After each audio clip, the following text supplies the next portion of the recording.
taas kasi singil nyo, mga jeepney driver, kaya mas gusto namin sumakay sa modern. Katumbas ng singil nyo, kahit nakatayo kami, komportable pa din kami.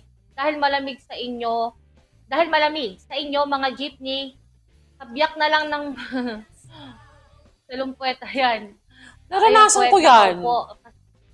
Michelle, kasi, Kasi yung laki ng balakang ko pagka sa jeep talaga at isa na lang. Sa kagustuhan ko talaga na makauwi agad. Kahit kalahati na ko, oo. minsan nga sumakay ako, nagpapanggap na lang ako nakaupo, kahit ang totoo, nakabitin lang ako.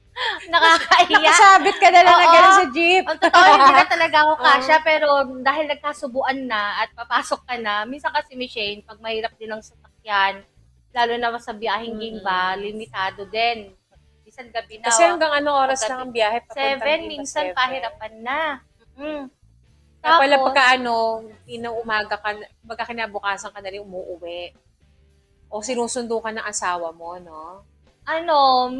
minsan kapag wala nang masakyan, sa balok na lang talaga ako humihinto. Kasi ang San Jose, napakaraming jeep ng San Jose kasi may mga bus din na dumadaan.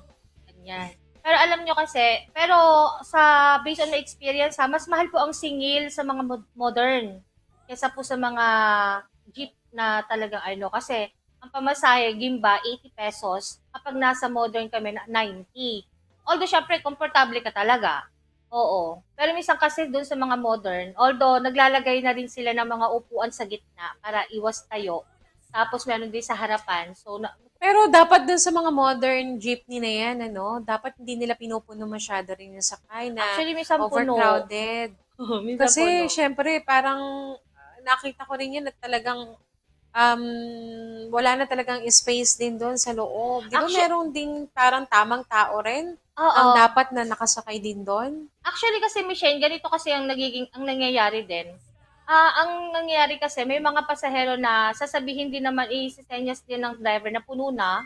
Pero, okay Sumasakay lang pa rin. ba? Okay lang ba? Tatayo kayo? So, sasakay. Kasi nga, lalo na pag gabi na, Michelle, ipagsisiksikan mo talaga yung sarili mo. Makauwi ka lang talaga. Pati pala sa pagsakay ng jeep, Ay, may hugot din. hindi, Na, may nabasa ako dun sa jeep na ano, nasakyan ko. Tandaan mo, sa jeep mo lang dapat ipagsiksikan ng sarili mo.